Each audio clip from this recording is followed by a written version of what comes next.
सोना बहुत ही सोना होता है और हर किसी को सोना खरीदने की चाह होती है।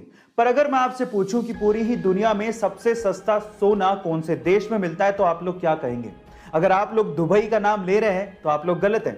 एक्चुअली दुनिया का सबसे सस्ता सोना दुबई में नहीं बल्कि हांगकांग में मिलता है। तो चलिए दुबई और हांगकांग के सोने के प्राइसेस का कंपैरिजन इंडिया से इंडियन रुपीस में कर लेते हैं। जहां पर इंडिया में 10 ग्राम सोने की कीमत 48,000 रुपए के करीब है, वहीं दुबई में 10 ग्राम सोने की कीमत लगभग 43,000 रुपए के करीब है और वहीं हांगकांग में 10 ग्राम सोने की कीमत 42,000 रुपए के करीब है। गाइस, ये फैक्ट फाइल सुन के आपको कैसा लगा चैट सेक्शन में जरूर लिखिएगा। गाइस, अगर आप लोग YouTube, Instagram, Facebook और बाकी सोशल मीडिया प्लेटफॉर्म्स पे एक्टिव रहते हैं और लोगों को फॉलो करते हैं तो चलिए एक बात बताइए, पूरी दुनिया में ऐसा कौन सा पर्सनालिटी है जिसके किसी एक सोशल मीडिया हैंडल पे सबसे ज्यादा फॉलोवर्स हैं? क्या आप बता सकते हैं? चलिए मैं आपको एक हिंट देता हूं। वो सोशल मीडिया पर्सनालिटी एक्चुअली एक फुटबॉलर है। तो चलिए मैं आपको बता ही देता हूं। एक्चुअली वो पर्सनालिटी है क्रिस्टियानो रोनाल्डो, जिनके इंस्टाग्राम पे टोटल फॉलोवर्स है 276 मिलियन। जी आप ठीक सुन रहे हैं, 276 मिलियन।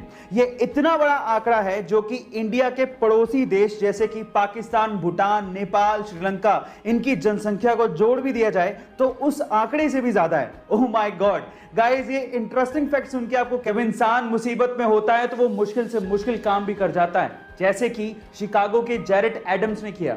जब वो 17 साल के थे तो उन्हें झूठे रेप केस में फंसा दिया गया, जिसकी वजह से उन्हें 28 साल की सजा हो गई। अब उनके पास उस वक्त वकील करने तक के पैसे नहीं थे जो उनके लिए केस लड़ता और उन्हें बेगुनाह साबित करता। तो फिर क्या था, जेल में रहते हुए जैरेट ने वकालत की पढ़ाई की और अपना केस खुद लड़ा और 8 साल में अपने आप को बरी करवा लिया और आज जैरेट एक जाने माने वकील हैं। गाइस, आपको ये कहानी सुन के कैसा लगा चैट सेक्शन में जरूर। सोना शान दिखाने के अलावा और कहीं काम नहीं आता, लेकिन फिर भी पिछले 30 सालों में सोने के भाव जिस कदर बढ़े हैं वो देखने लायक है। तो चलो आज इस वीडियो में पिछले 30 सालों के सोने के भावों का एक अलग तरीके से कंपैरिजन करते हैं। अगर हम 30 साल पहले यानी कि 1990 की बात करेंगे तो 1 किलो सोने से एक मारुति 800 कार खरीदी जा सकती थी जिसकी कीमत 3,20,000 रुपए थी। फिर 1995 में 1 किलो सोने से एक एस्टीम कार खरीदी जा सकती थी। 2005 में 1 किलो सोने से एक इनोवा कार खरीदी जा सकती थी। 2010 में 1 किलो सोने से एक फॉर्च्यूनर कार खरीदी जा सकती थी, लेकिन आज 1 किलो सोने से एक BMW X1 कार खरीदी जा सकती है जिसकी कीमत ऑन रोड लगभग 48 लाख रुपए है। गाइस, ये एक बार एक व्यक्ति भगवा चोला पहन के ट्रेन से जा रहा था। उसके सामने 2 अंग्रेज औरतें बैठी थी जो कि उसका भगवा चोला देख के उसका मजाक उड़ा रही थी। अचानक से दोनों अंग्रेज औरतों की नजर उस व्यक्ति के हाथ की घड़ी पे पड़ गई जो कि थोड़ी महंगी लग रही थी। तो उन अंग्रेज औरतों ने सोचा कि क्यों ना इसे लूट लिया जाए। उन दोनों अंग्रेज औरतों ने उस व्यक्ति से कहा कि तुम हमें ये घड़ी दे दो, अदरवाइज हम लोग पुलिस को बुलाएंगे और ये कहेंगे कि तुम हमसे बदतमीजी कर रहे थे।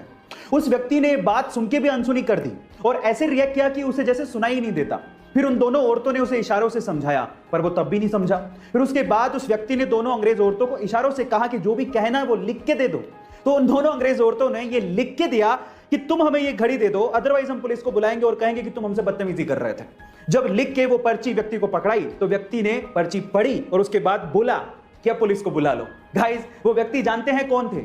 वो व्यक्ति थे स्वामी विवेकानंदा। गाइस, ऐसे अमेजिंग वीडियोस के लिए YouTube पे हमारे चैनल को सब्सक्राइब कर लो और अगर आप Instagram पे देख रहे हो तो मुझे फॉलो करना मत भूलना। मिलते हैं अगली वीडियो में।